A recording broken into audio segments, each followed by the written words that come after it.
Alors, moi, je suis Philippe Baudelot. Je suis président du comité de Paris de l'Amicale de Châteaubriand-Voves-Bouillincourt et trésorier au plan national. D'accord. Est-ce que vous savez ce que c'est Châteaubriand? Est-ce que vous avez déjà entendu parler de Vous pouvez Châteaubriand? présenter. Alors, Châteaubriand, c'est là où a été fusillé Guy Môquet.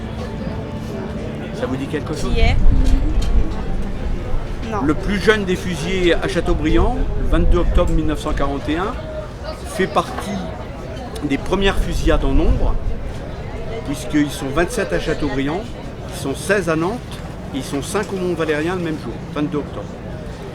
Et donc Guy Môquet fait partie, et le plus jeune des fusillés de Châteaubriand, il a 17 ans.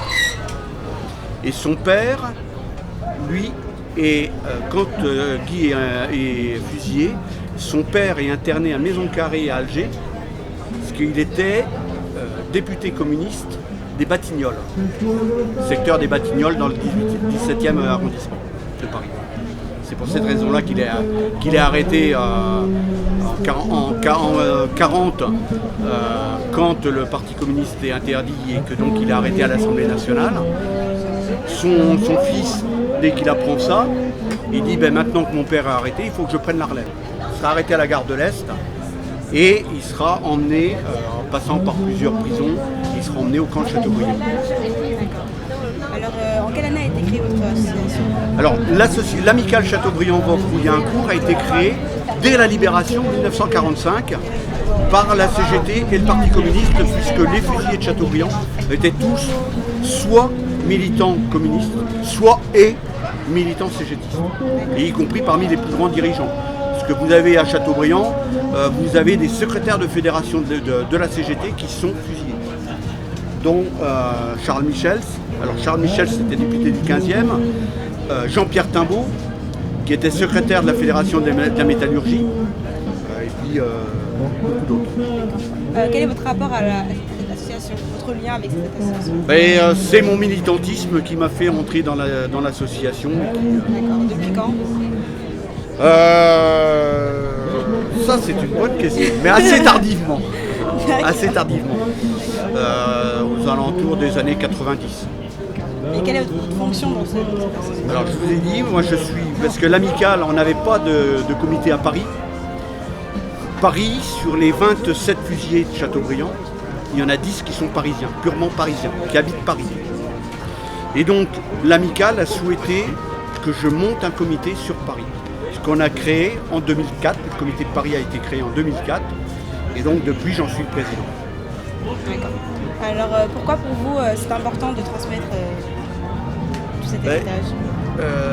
Je pense que l'héritage de ceux qui ont laissé leur vie pour que nous vivons dans un pays libre, aujourd'hui est de très grande actualité. Ils voulaient la liberté, ils voulaient la paix.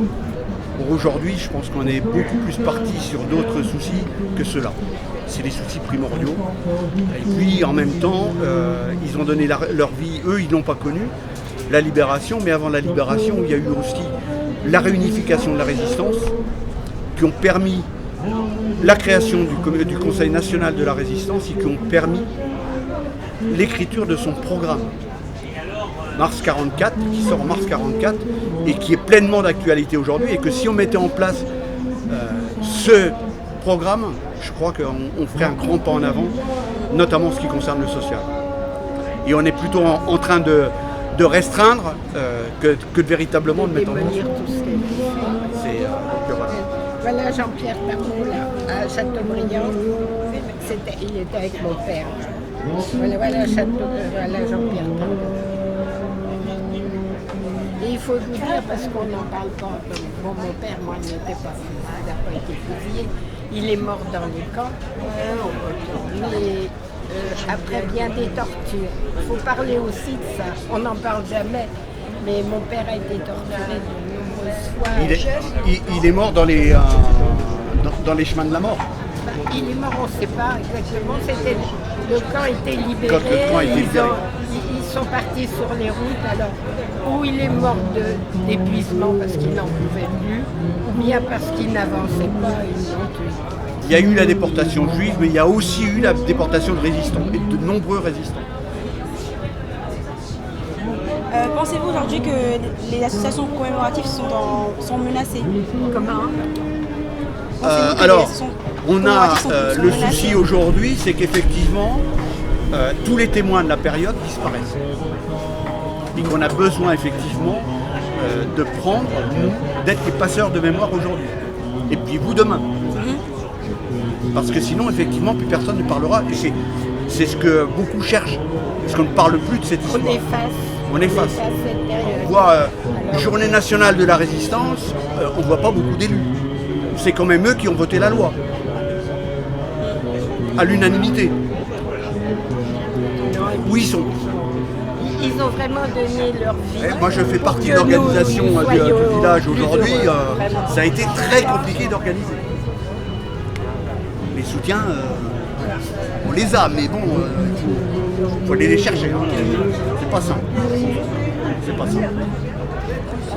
Merci de nous avoir écoutés. C'est moi qui vous remercie.